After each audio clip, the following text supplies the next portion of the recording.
Well, hello. How's everyone doing? Well, great. Yes, we are like 20 minutes before lunch, and it seems like I always get that slot no matter what I'm doing internally or externally. So we want to try to liven it up with just a little bit of just a quick interview conversation between myself and Will here. But let me give you a quick background about leveraging data to scale and where I'm coming from this point of view. I spent the last plus 20 years in the industry working with Nielsen. Most recently, spent the last 15 years with a company called Spins, which is a central intelligence for CPG brands in the health and wellness space. And currently a managing director leading our go-to-market strategy at Charm.io, which is a company that is essentially we cover e-commerce intelligence through direct-to-consumer brands and TikTok Shop. So we're helping not only retailers, investors, and brands find and scale those up and coming emerging brands through social and direct to consumer commerce. Um, so before I kick off, just kind of want to go through a couple of little things here, kind of set the stage for us where we're at. When I was at Spins, we would look at data to understand what was moving on the shelf. Now, when I'm at charm.io, we're seeing how real time data kind of help impact from the direct to consumer, that endless marketplace that we're seeing there. The common thread there that we see here is that brands at scale, predictably, are the ones that turn the data decision making into not just reporting. So, again, we've heard this a couple of times today is that you really have to understand the data that you have and how do you really get insights out of it versus just reporting on what it says. And so, leading that, I brought my friend up here, Will, to join me. Who's an expert within leveraging information to help grow brands and scale brands at Prelude Growth Partners. And Will, let's introduce yourself. Great. This works.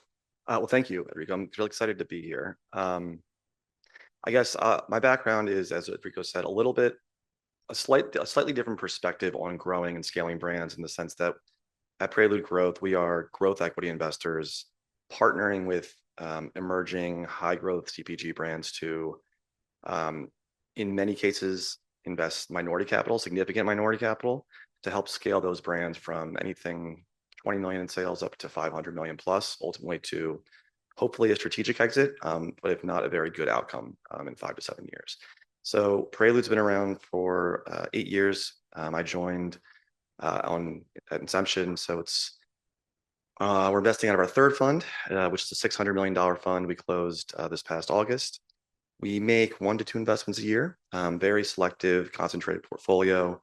Made, I think, 16 investments to date, had a number of great outcomes. In our portfolio today, we have investments across food and beverage, beauty, health and wellness, pet, baby. In food and beverage, which is where Enrico and I spend a lot of our time coming off of, for example, Expo West last week. Bachan's is a high growth barbecue sauce brand that we actually sold last week, which is exciting. Made Good, Amy Lou, Blue Land, and Household Care. So there's a number of brands on our website that I think are relevant to this discussion.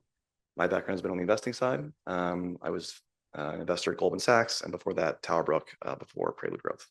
Awesome. Well, you and I, like you said, I think we started at the fund together, working together with Spins Day. So, about 8 years together, and you guys leveraging data, being a data driven organization that you are. How has the data changed the way that you build conviction in investments over the last few years? I want to make one broad statement about data. We spend a ton of time in data as investors. We are extremely analytical, and I think consumer in particular is very data rich because at the end of the day, we're all looking at different widgets that are sold through different channels, and they have very standardized metrics that you can track effectively. That being said, I think it's important to remember that the data is meant to help you triangulate towards underlying consumer love and a value proposition that makes sense. The data in of itself is not valuable. It's harnessing and using the right data to prove that something is working well and that it will scale and that ultimately you can do it in an economically viable way. So what the data that you're reading varies by category, by channel, and it has evolved significantly since we first sort of started working together intensely 8 years ago. Certainly omni-channel, as someone said before, it's no longer direct to consumer. That doesn't exist. It's omni-channel for sure. Retail, lines are blurring. and we could talk about specifics, but we're still always trying to find the best data that most accurately suggests whether or not this is a brand, product, distribution model, pricing, um, efficaciousness of a product that is resonating. Some You mentioned scale and beyond revenue and margin.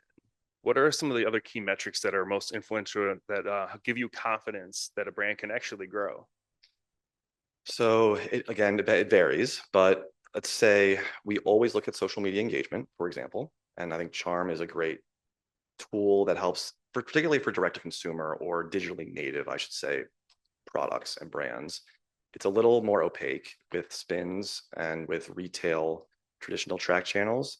The data is not available, but it is available for purchase and broadly accessible and very robust. Online, it's still a little more frontier. So social media engagement, certainly TikTok metrics, Amazon reviews. There is an unending number of items that we look at in direct to consumer, all sorts of Shopify metrics, repeat. In retail, we care about velocity, all sorts of things. Depends on the product and the channel. And there are a number of resources that are really, really helpful. I'm going to double down on the Charm side. Coming from a POS sales data, you typically waited to see kind of what was happening after consumers' purchases once it hit the shelves and hit retail. Through our platform that we have today, we're able to look at kind of what velocities are happening, what changes are happening prior to actually hitting the market all the sometimes. So it obviously sometimes shows up months in advance of the data of like the social signals that are happening before a brand gets in to market. One example I used, we were talking about this for some friends here, is Seek, which is a powder energy kind of protein drink. When I looked at them previously, before I was at Charm, they were like a $35 million e-commerce business, but had really no presence inside of brick and mortar. So you see a lot of signals happening around that happening first. So One of the biggest sort of, I think, challenges and things that are changing, and there are different ways to slice and dice, but with channels merging, so meaning brands are no longer selling just on Amazon, they're no longer selling just direct to consumer, they're no longer selling just in retail, at least as they scale. How do you effectively measure, what that performance looks like across channels? How do you know which consumers are purchasing across channels? There's panel data, which again is not readily. There are some solutions, but that's harder to sort of have readily accessible. And I'd also think about what is the use of the data. So when we're doing diligence or when we're sourcing new opportunities, that's one sort of bucket of need. It's a different situation when you're partnered with a brand and you're leveraging data to sort of scale, because obviously different things are accessible to you. And at the end of the day, I think there's a number of things that help suggest whether something has traction, top line things um, that give you interest, but you really care about repeat loyalty, consumer love, a profit model. We can talk about revenue growth and CAC and all these things. Ultimately, it depends on what the margin is for all these products. yeah, most definitely. When you think about scaling, and we talk a lot about hero SKUs and diving deep into one specific category and growing that category.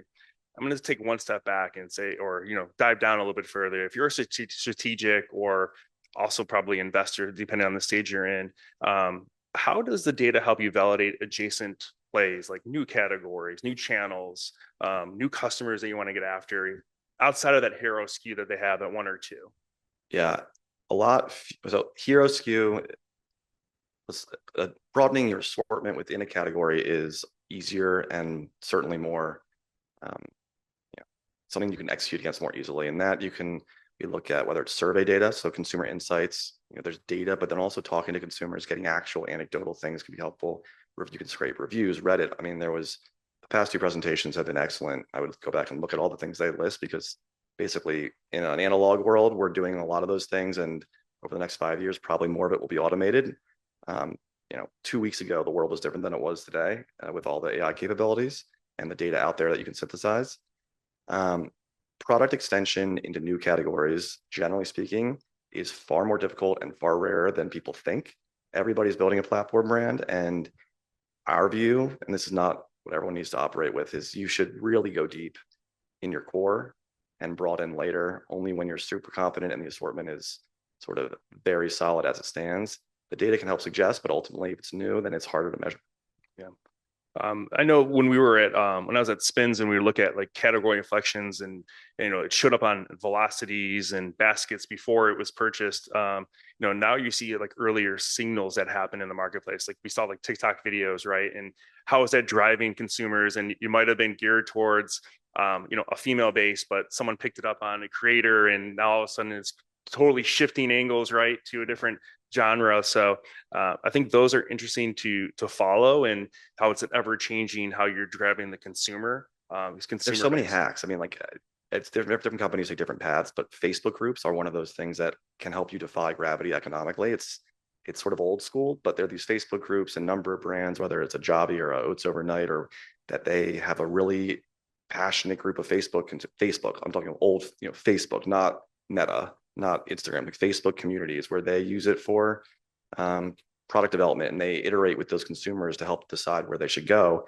And that is, ultimately, those are data points, right? And you can look in Reddit and other places, but there are a number of hacks, and you can leverage them to be, I think, one of these outliers that people talk about. Sure, absolutely. For the founders that are in the room or anyone that has a brand preparing for capital raise, what does being data ready mean to you and really mean to they should be really thinking about? The question that I ask and that founders should think about: what are the proof points in your business? One, two, three things that get you really excited and think and substantiate a case for you being ready to really lean in and put more money after what you've already invested. So, for example, and do you have the data to substantiate that? So it could be that you have incredible retention on your direct to consumer site. It could be that you have incredible Amazon reviews, which are the single most probably important, advertisement for your business across all channels. 80%, some number of changes of consumers in retail look at Amazon. That's a great proof point. Do you have are you sort of tied up with all of your cohort analyses? Do you have the basics, but then also what are you most excited about? How can you prove it to the investor?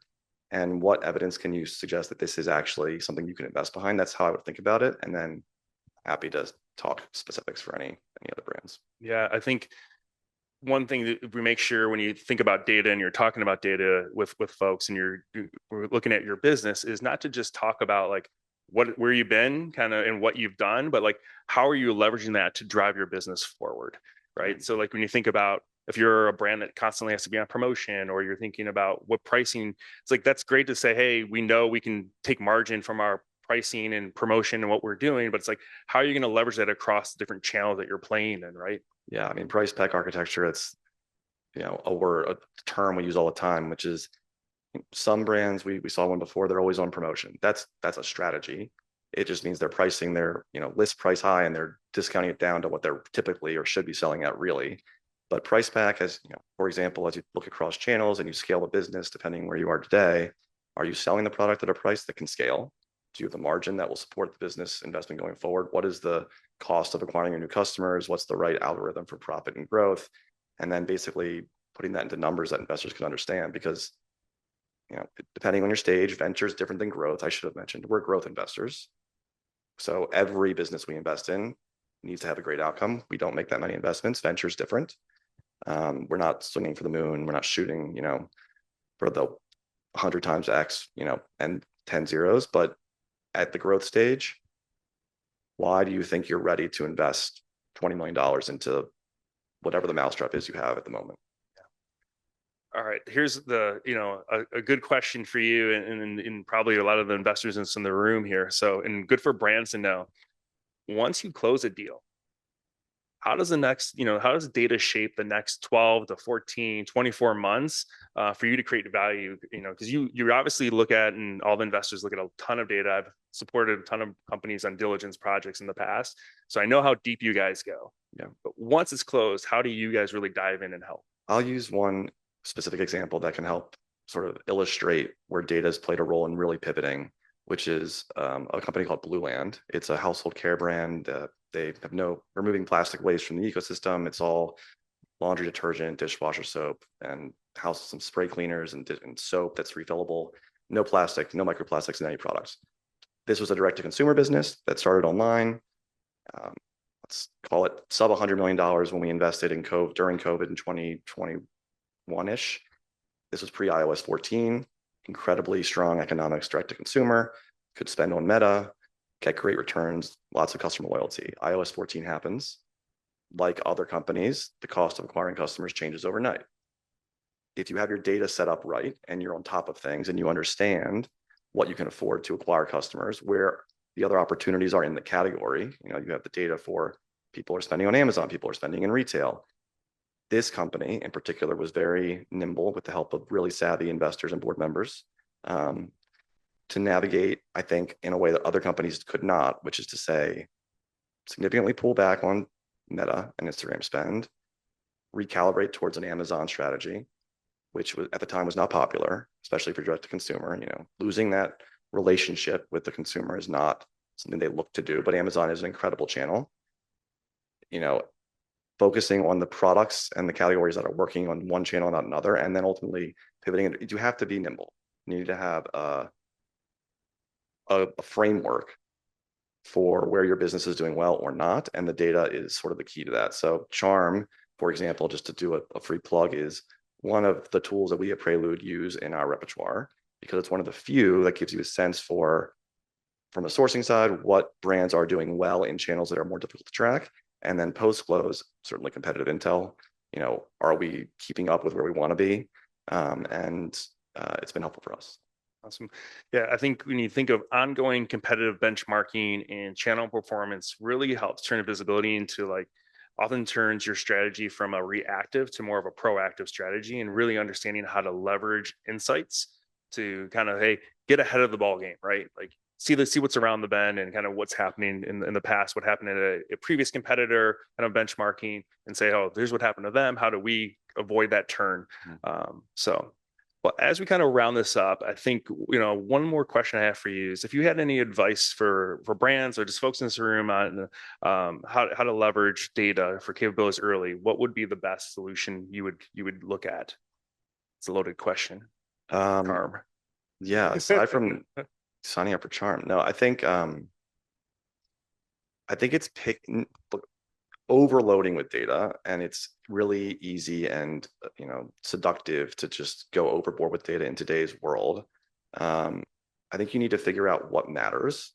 So if you're a business that's selling online and it's a consumable business, consumable product that people come back and repeat, making sure you have a really firm sense of where they're coming from, what they like, what these, how you're driving that demand, what the proposition is that they love.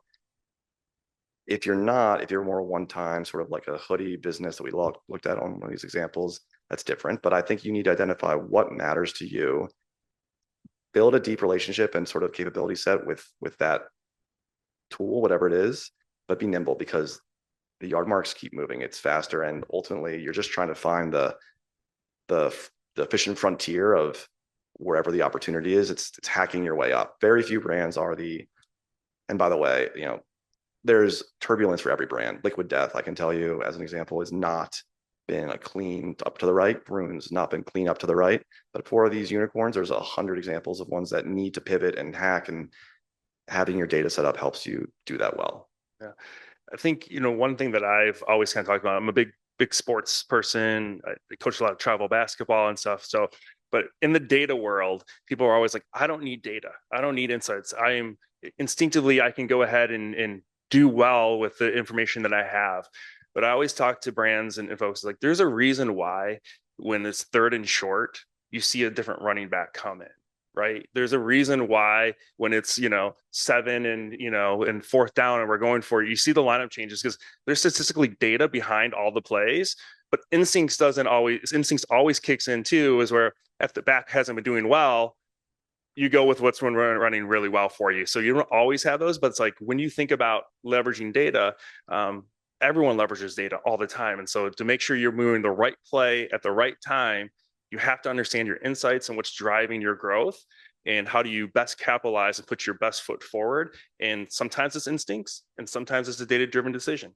It should be a data-driven decision almost, except for brand, like capital B brand is an instinct-oriented thing and founders have instincts. I think I should mention just in terms of operational dimensions of a business, so sales, if you're digitally native or you sell online, having your data available to you will unlock the retail channels for you at some point. It has to. You have no other proof points to show this will work in retail. Depending on your category, retail is still the lion's share of volume. And so you're going to need to convince somebody at a retailer to ultimately put you on shelf. How do you do that? You show them data points online that are working. So have your data ready for that. Operationally, you need to have a demand planning, understand what your inventory needs are. So your data needs to help you not only drive demand, but then execute against that demand. I think from a board level, understanding, should we be raising capital? Should we be putting more capital to work? Should we be marketing in different channels? The data is increasingly more sophisticated. And I think in terms of messaging and marketing, using data to understand what's working, what's not. I love the AI, different personas. I think that's incredibly powerful, probably very cost efficient. None of our brands are that sophisticated yet, but they're getting there. And so data is the underpinning to everything. But again, it's just meant to be a litmus test for, are the dogs eating the dog food, right? Like, are the consumers liking and loving what you're giving them, and are they coming back? And is the messaging resonating? And can you do it at a profit? Yeah, e-commerce is just it's a great playground to understand, to get your early stage brand, which we often deal with, is get your packaging right, get your pricing right, understand your right consumers, right? Really get those so that the mass retailers can pick that up and say, here's a gap that I have on my physical shelves, and I bring you in. And once you've done all those things right, you come to me and I'll give you $20 million of capital. We could do it together. There you go. That'd be great. Well, Will, thank you for your time today and appreciate your insights. They were very thoughtful, and yeah, hope everyone has a wonderful day. Thanks.